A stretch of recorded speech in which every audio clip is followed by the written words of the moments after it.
Your top net worth in the game and you get baited in by your teammates, which ends up in you throwing the game. How do you avoid this? Proper map movements and knowing where to be at the right moment will help you avoid these issues, and this video will cover exactly that.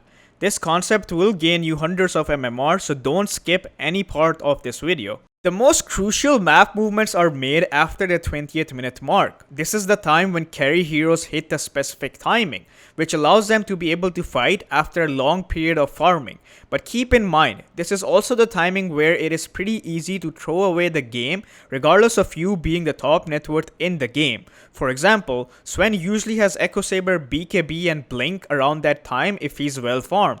Gyrocopter has Crystallis, Aghanims, BKB or Satanic. Phantom Assassin has Battle Fury and BKB. In Dota, when you're strong, you are required to abuse your timing in order to secure an advantage over the game. This can be done by pressuring the enemy. Most players do have somewhat of an understanding of this, but the blunder they make is they try to run around the map trying to find the enemy. That is the wrong approach. The map is really big now in comparison to pre 7.33, which means moving around the map takes more time. This basically means that while the enemy farms, you chase them around the map. While that happens, your net worth starts to plummet and the enemy's net worth increases. The solution for this is to force the enemy to come to you rather than you going to them. This can be done by threatening objectives. Threatening towers is one way to do it, but it comes with a risk. The risk is that if something goes wrong and you end up throwing the game by feeding, your timing will be over and the enemy's timing will gain control. We need some backup security to be able to threaten towers. The risk will always be there, but we have to minimize that risk to the best of our ability. There is another objective in the game that not only pressures the enemy into contesting you for it, but also gives you another life. You guessed it right, Roshan. Roshan is a neutral objective, meaning that either team can take it, which is one of the reasons it is the most crucial objective in the game. IceFrog made the game quite simple when it comes to playing the map now.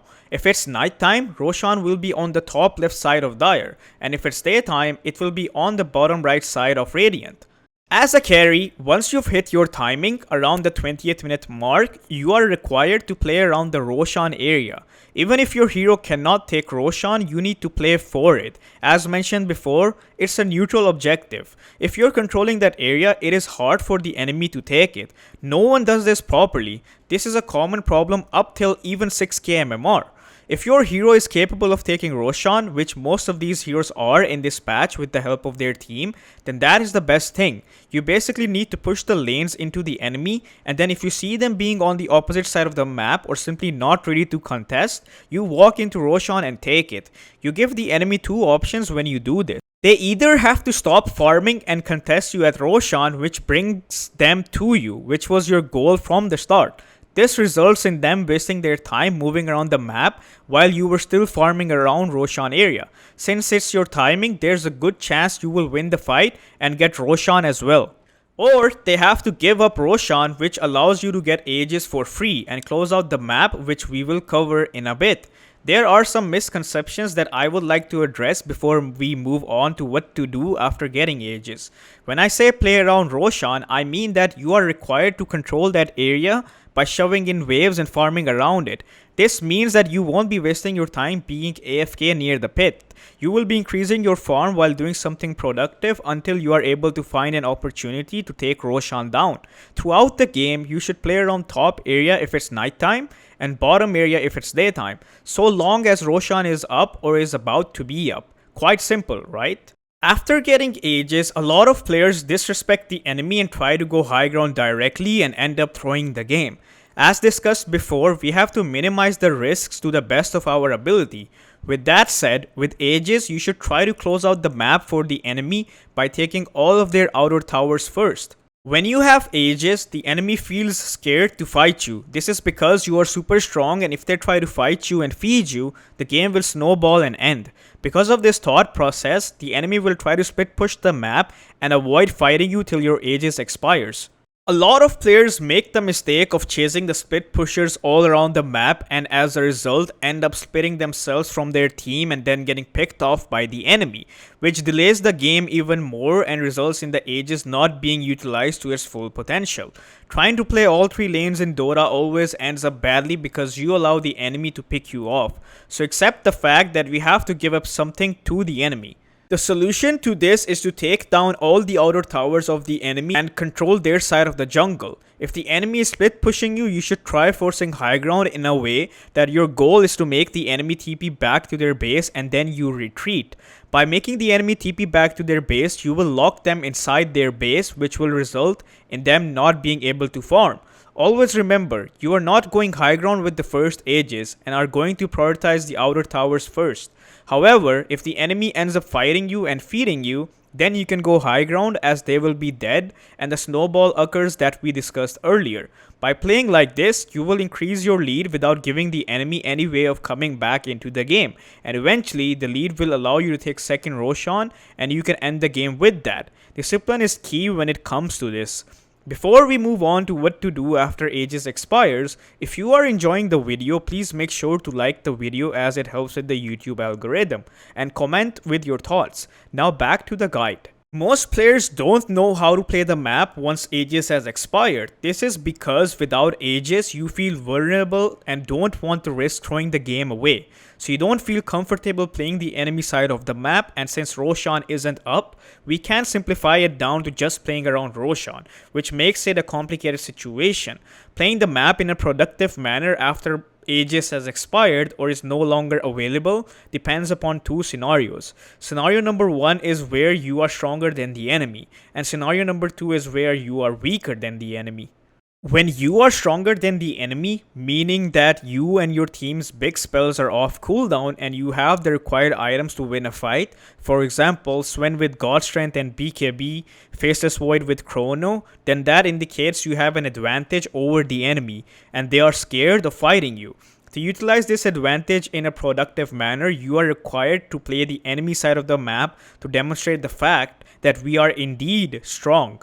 Players in the lower brackets tend to have all the items that they need but still play their side of the map. This basically means that your 50 billion lead on the enemy is non-existent because they still get to farm half of the map. When you farm the enemy side of the map, it automatically closes out your side of the map for them because you are acting like a barrier in front of it. When that happens, the enemy loses 75% of the map on its own. This, in return, keeps increasing your lead over the enemy. By doing this, you give the enemy two options. One is that they give up the area and you keep farming more than them. And two is that they fight you with your big spells off cooldown and in your vision because you will be controlling that area, which will most likely end up in them losing that fight. Both situations are a win-win for you. If they take the first option, then you basically keep farming till Roshan is up and then you play around that area. Scenario number 2 is where you are weaker than the enemy, meaning that either your big spells or items are on cooldown. For example, Sven without God Strength and BKB, Faceless Void without Chrono. In this case, your chances of winning a fight are very minimal and it is basically suicide trying to do that. Since you're scared of the enemy, that means that you have to avoid them at all costs. This indicates that if you play aggressively on the enemy side, you are giving them the best opportunity to fuck you up. Until your spells and items are off cooldown, you are required to dodge the enemy. How can you do that?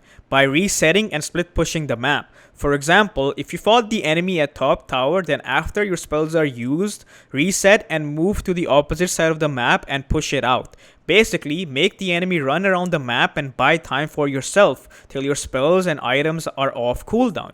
All of these aspects require patience and discipline. Most players don't think about this, or they do think of it, but they don't listen to their instincts and still try to fight when their chances of winning a fight are minimal. To summarize this and put it in simpler terms, after the 20th minute mark, play around Roshan area. If it's daytime, then bottom area. If it's nighttime, then top area. After securing Aegis, take out all the outer towers of the enemy and close out the map on them. Do not go high ground unless the enemy just feeds you near their base. Wait for the enemy to make a mistake and present themselves to you. After Aegis expires and you are strong, play the enemy side of the map to limit their farming options. If you are weak, reset and split the map till you are strong again. Then start playing the enemy side again. All of this might seem simple to you, so you should make a checklist to see how often you do these things and also note down how much time you waste before moving to a certain area. For example, how much time did you waste before going to Roshan? This will help you in the long run. That will be it for this video. If you are interested in private coaching, you can join my Discord, linked in the description. Please make sure to subscribe and like the video for more high quality content like this. Do let me know in the comments if you have any feedback. Otherwise, have a nice day and good luck with your games.